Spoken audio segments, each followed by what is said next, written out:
Hello everyone, welcome back to my channel.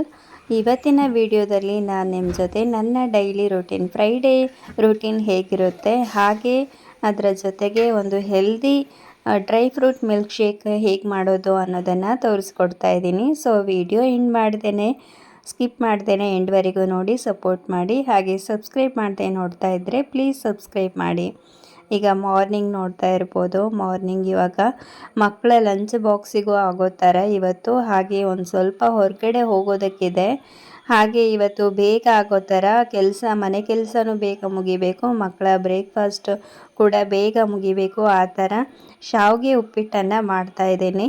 ನಾವು ಸೇಮ್ಗೆ ಅಂತ ಹೇಳಿಯೇ ಜಾಸ್ತಿ ಹೇಳ್ತೀವಿ. ಸೊ ಇದನ್ನು ಮಾಡಿ ಮತ್ತು ಮನೆ ಕೆಲಸ ಎಲ್ಲ ಬೇಗ ಮುಗಿಸ್ಕೊಂಡು ಅದಾದಮೇಲೆ ಮಧ್ಯಾಹ್ನದ ಅಡುಗೆ ಕೂಡ ಮಾಡಿ ನಾನು ರೆಡಿಯಾಗಿ ಇವತ್ತು ಮಕ್ಕಳ ಸ್ಕೂಲಿಗೆ ಹೋಗಬೇಕು. ಹಾಗೆ ಇವಾಗ ನಾನು ಸೇಮಿಗೆ ಮಾಡ್ತಾನೆ ಹಾಗೆ ಒಂದು ಸ್ವಲ್ಪ ಬಿಸಿನೀರು ಕಾಯಿಸಿ ಮಕ್ಕಳಿಗೆ ಕುಡಿಯೋದಕ್ಕೆ ಕೊಟ್ಟೆ. ಹಾಗೆ ನಾನು ಸಬ್ಜಾ ಸೀಡನ್ನು ಅದರಲ್ಲಿ ನೆನೆಸಲಿಕ್ಕೆ ಇಡ್ತಾ ಇದ್ದೀನಿ. ಸೊ ನಾನೀಗ ಕುಡಿತಾ ಕೂತ್ರೆ ಲೇಟ್ ಆಗುತ್ತೆ. ಹಾಗೆ ಸಬ್ಜಾ ಸೀಡು ನಾನು ಡೈಲಿ ರೂಟೀನಲ್ಲಿ ಆ್ಯಡ್ ಮಾಡ್ತಾ ಇರೋದ್ರಿಂದ ಅದು ನೆನೆಯೋದಕ್ಕೆ ಟೈಮ್ ಬೇಕಾಗುತ್ತೆ. ಹಾಗಾಗಿ ನಾನು ಬ್ರೇಕ್ಫಾಸ್ಟ್ ಪ್ರಿಪೇರ್ ಮಾಡಿ ಆಮೇಲೆ ಕುಡಿಯೋ ಅಷ್ಟೊತ್ತಿಗೆ ಅದು ನೆಂದೋಗಿರುತ್ತೆ, ದಪ್ಪಾಗಿ ಬಂದಿರುತ್ತೆ. ಹಾಗೆ ಒಂದು ಸೈಡಲ್ಲಿ ಹಾಲನ್ನು ಕಾಯಿಸ್ಕೊಳ್ಳೋದಕ್ಕೆ ಇಟ್ಕೊಳ್ತಾ ಇದ್ದೀನಿ. ಡ್ರೈ ಫ್ರೂಟ್ ಮಿಲ್ಕ್ ಶೇಕ್ ಮಾಡೋದಕ್ಕೆ ಹಾಲು ಕೂಡ ಬೇಕಾಗುತ್ತೆ. ಹಾಗಾಗಿ ಹಾಲನ್ನು ಒಂದು ಸೈಡಲ್ಲಿ ಬಾಯ್ಲ್ ಮಾಡಲಿಕ್ಕೆ ಇಡ್ತೀನಿ.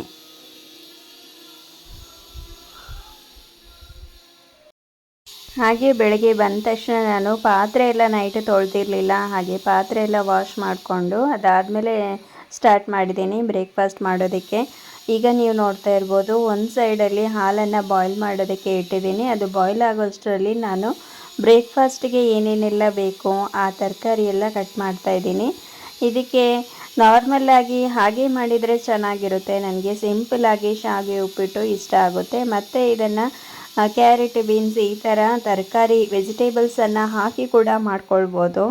ನಾನು ಇದುವರೆಗೂ ಮಾಡಿಲ್ಲ, ನೋಡಬೇಕು ಯಾವತ್ತಾದರೂ ಮಾಡಿ. ಬಟ್ ಇವತ್ತು ನಾನು ಇದನ್ನು 2 ಟೈಪಲ್ಲಿ ಮಾಡ್ತೀನಿ. ಹಸಿರು ಮೆಣಸನ್ನು ಯೂಸ್ ಮಾಡಿ ಮಾಡ್ತೀನಿ, ಇನ್ನೊಂದು ಟೈಪಲ್ಲೂ ಮಾಡ್ತೀನಿ. ಮತ್ತು ಯಾವಾಗಲಾದರೂ ಅದನ್ನು ನಿಮ್ಮ ಜೊತೆ ಶೇರ್ ಮಾಡ್ತೀನಿ. ಈಗ ನಾನು ಒಂದು ದೊಡ್ಡ ಗಾತ್ರದ ಈರುಳ್ಳಿ, ಹಾಗೆ ಒಂದು 5ರಿಂದ 6 ಹಸಿಮೆಣಸು, ಇದು ಅಷ್ಟೊಂದು ಖಾರ ಇಲ್ಲ, ಹಾಗೆ ಒಂದು ಟೊಮೆಟೊನ ತೊಗೊಂಡಿದ್ದೀನಿ.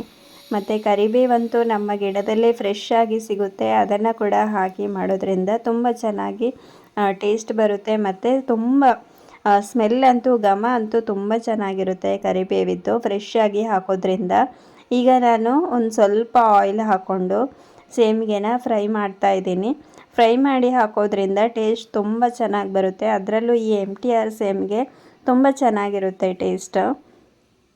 ಹಾಗೆ ಇವಾಗ ಫ್ರೈ ಮಾಡಿ ತೆಗೆದಾದ್ಮೇಲೆ ಇಲ್ಲಿ ಉದ್ದಿನಬೇಳೆನ ಹಾಕ್ತಾಯಿದ್ದೀನಿ. ಇದಕ್ಕೆ ಸೇಮಿಗೆಗೆ ಅಷ್ಟೊಂದು ಕಡಲೆ ಎಲ್ಲ ಸೂಟ್ ಆಗಲ್ಲ. ಸೊ ಉದ್ದಿನಬೇಳೆ ಹಾಕಿದರೆ ಟೇಸ್ಟ್ ತುಂಬ ಚೆನ್ನಾಗಿ ಬರುತ್ತೆ.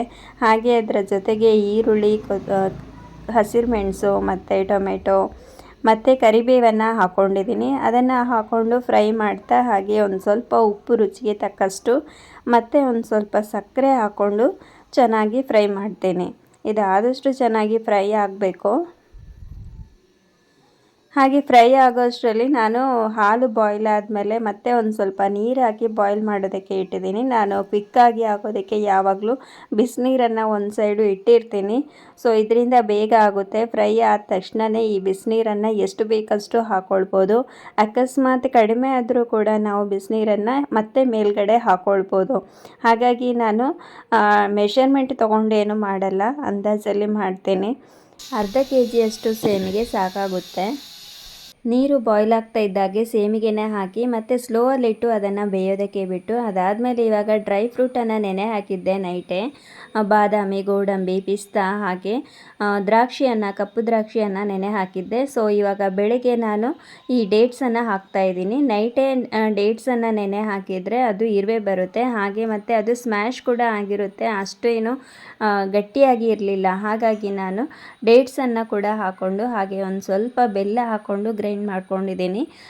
ಕುದಿಸಿ ಆರಿದಂಥ ಹಾಲಿಗೆ ಹಾಕ್ಕೊಂಡ್ರೆ ಒಳ್ಳೆಯದು, ಇಲ್ಲಾಂದರೆ ಹಾಲು ಒಡೆದೋಗೋ ಚಾನ್ಸಸ್ ಇರುತ್ತೆ. ಸೊ ಇಲ್ಲಿ ನಾನಿವಾಗ ಹಾಲಿಗೆ ಮಿಕ್ಸ್ ಮಾಡಿ ಕೊಡ್ತಾ ಇದ್ದೀನಿ ಮಕ್ಕಳಿಗೆ. ಹಾಗೆ ನನಗೆ ಮರ್ತೋಯ್ತು, ಬಾಳೆಹಣ್ಣು ಇತ್ತು ಮನೆಯಲ್ಲಿ. ನಾನಿವಾಗ ಮಕ್ಕಳು ಹೋದ್ಮೇಲೆ ನನಗೆ ಮಾಡ್ಕೊಳ್ತಾ ಇದ್ದೀನಿ. ಬಾಳೆಹಣ್ಣನ್ನು ಕೂಡ ಆ ಒಂದು ಡ್ರೈ ಫ್ರೂಟು ಏನಿದೆ ಗ್ರೈಂಡ್ ಮಾಡಿದ್ದು, ಅದಕ್ಕೆ ಈ ಬಾಳೆಹಣ್ಣನ್ನು ಹಾಕ್ಕೊಂಡು ಒಂದು ಸ್ವಲ್ಪ ಹಾಲು ಹಾಕಿ ಗ್ರೈಂಡ್ ಮಾಡಿ ಮತ್ತೆ ಹಾಲಿಗೆ ಮಿಕ್ಸ್ ಮಾಡಿದರೆ ಆ ಡ್ರೈ ಫ್ರೂಟ್ ಮಿಲ್ಕ್ ಶೇಕ್ ತುಂಬ ಚೆನ್ನಾಗಿರುತ್ತೆ ಕುಡಿಲಿಕ್ಕೆ. ಮಕ್ಕಳು ಇದನ್ನು ತುಂಬ ಲೈಕ್ ಮಾಡ್ತಾರೆ, ಬಾಳೆಹಣ್ಣು ಹಾಕಿ ಮಾಡಿದ್ದು. ಬರೀ ಡ್ರೈ ಫ್ರೂಟ್ ಆದರೆ ಅಷ್ಟೊಂದು ಇಷ್ಟ ಆಗಲ್ಲ. ಈ ಥರ ಬಾಳೆಹಣ್ಣು ಹಾಕಿ ಮಾಡಿದರೆ ತುಂಬ ಟೇಸ್ಟಿಯಾಗಿ ಬರುತ್ತೆ. ಹಾಗೆ ಇದರ ಬೆನಿಫಿಟ್ ತುಂಬ ಇದೆ ನಮ್ಮ ಬಾಡಿಗೆ. ಹೇರ್ ಫಾಲ್ ತುಂಬ ಆಗ್ತಾ ಇದ್ದವರು ಇದನ್ನು ಆದಷ್ಟು ಟ್ರೈ ಮಾಡಿ ನೋಡಿ, ಖಂಡಿತ ನಿಮಗೆ ಒಳ್ಳೆ ರಿಸಲ್ಟ್ ಕೊಡುತ್ತೆ. ಹೇರ್ ಫಾಲ್ ಕಂಟ್ರೋಲ್ ಆಗುತ್ತೆ. ಹಾಗೆ ಡೈಲಿ ಟೀ ಕಾಫಿ ಕುಡಿಯೋ ಬದಲು ಈ ಡ್ರೈ ಫ್ರೂಟ್ ಮಿಲ್ಕ್ ಶೇಕ್ ಅಂತೂ ತುಂಬಾ ಒಳ್ಳೆಯದು, ಹೆಲ್ತಿಗೂ ಒಳ್ಳೆಯದು, ಕುಡಿಯೋದಕ್ಕೂ ಟೇಸ್ಟಿಯಾಗಿರುತ್ತೆ. ಮಕ್ಕಳಿಗೆ ಕೊಟ್ಟರೆ ಅವರು ಅಕಸ್ಮಾತ್ ತಿಂಡಿ ತಿಂದ್ಕೊಂಡು ಹೋಗಿಲ್ಲ ಅಂದರೂ ಕೂಡ ಈ ಡ್ರೈ ಫ್ರೂಟ್ ಮಿಲ್ಕ್ ಶೇಕ್ ತುಂಬ ಹೆಲ್ಪ್ ಆಗುತ್ತೆ ಅವರ ಬಾಡಿಗೆ. ನೋಡಿ ಹೇಗೆ ಬಂದಿದೆ ಅಂತೇಳಿ, ತುಂಬ ಚೆನ್ನಾಗಿ ಬಂದಿದೆ. ಸೊ ನೀವು ಒಂದು ಸಲ ಟ್ರೈ ಮಾಡಿ ನೋಡಿ, ನನಗೆ ಕಮೆಂಟ್ ಮಾಡಿ ತಿಳಿಸಿ. ಹಾಗೆ ಕೆಲಸ ಎಲ್ಲ ಮುಗಿಸ್ಕೊಂಡು ನಾನು ಮನೆಯೆಲ್ಲ ಒರೆಸಿ ಆದಮೇಲೆ ಕಳಶ ಚೇಂಜ್ ಮಾಡಬೇಕಿತ್ತು. ಇವತ್ತು ಶುಕ್ರವಾರ ಅಲ್ವಾ, ವಾರಕ್ಕೊಂದು ಸಲ ನಾನು ಕಳಶನ ಚೇಂಜ್ ಮಾಡ್ತೀನಿ. ಮಾವಿನ ಎಲೆ ಮತ್ತು ನೀರೆಲ್ಲ ಹಾಕಿ ಕಾಯಿ ಕೂಡ ಚೇಂಜ್ ಮಾಡಿ ಇಡ್ತೀನಿ ದೇವರಿಗೆ ದೀಪನ. ಸೊ ನಾನಿವಾಗ ಕಳಶ ಎಲ್ಲ ದೇವರಿಗೆ ಇಟ್ಟು ಹಾಗೆ ಬಾಗಿಲಿಗೆ ರಂಗೋಲಿಯನ್ನು ಕೂಡ ಹಾಕಿದೆ. ಸೊ ಮಳೆ ಬರ್ತಾ ಇರೋದ್ರಿಂದ ಹೊರಗಡೆ ರಂಗೋಲಿ ಹಾಕಿದರೆ ಹೊರಟೋಗುತ್ತೆ ಮಳೆ ಬಂದು. ಹಾಗಾಗಿ ನಾನು ಜಸ್ಟ್ ಹೊಸ್ತಿಲಿಗೆ ಒಂದು ಸಣ್ಣ ಬಳ್ಳಿ ರಂಗೋಲಿಯನ್ನು ಹಾಕಿ ಅದಾದಮೇಲೆ ಒಂದು ಸಣ್ಣದಾಗಿ ಎದುರುಗಡೆ ರಂಗೋಲಿಯನ್ನು ಹಾಕ್ಕೊಳ್ತಾ ಇದ್ದೀನಿ. ಸೊ ಹೇಗೆ ಬಂತು ಅಂಥೇಳಿ, ಇಷ್ಟ ಆಯಿತಾ ಇಲ್ಲೋ ಅಂತ ಕಮೆಂಟ್ ಮಾಡಿ ತಿಳಿಸಿ ಆಯಿತಾ.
ಹಾಗೆ ದೇವರ ಪೂಜೆ ಎಲ್ಲ ಮುಗಿಸಿ ಅದಾದಮೇಲೆ ನಾನು ಸಿಂಪಲಾಗಿ ಒಂದು ಬೇಳೆ ಸಾರು ಮತ್ತು ಅನ್ನ ಇದೆಲ್ಲ ಮಾಡಿಟ್ಟು ಅದಾದಮೇಲೆ ನಾನು ರೆಡಿ ಆಗೋದಕ್ಕೆ ಬಂದಿದ್ದೀನಿ.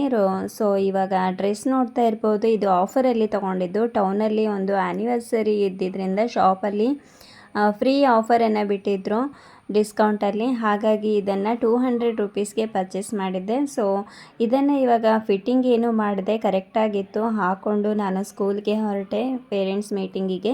ಇವತ್ತಿನ ವ್ಲಾಗ್ ನಿಮಗೆಲ್ಲ ಇಷ್ಟ ಆಗಿದ್ದರೆ ಪ್ಲೀಸ್ ಲೈಕ್ ಮಾಡಿ, ಶೇರ್ ಮಾಡಿ, ಕಮೆಂಟ್ ಮಾಡಿ, ಹಾಗೆ ಸಬ್ಸ್ಕ್ರೈಬ್ ಮಾಡಿ. Thank you for watching. Bye bye.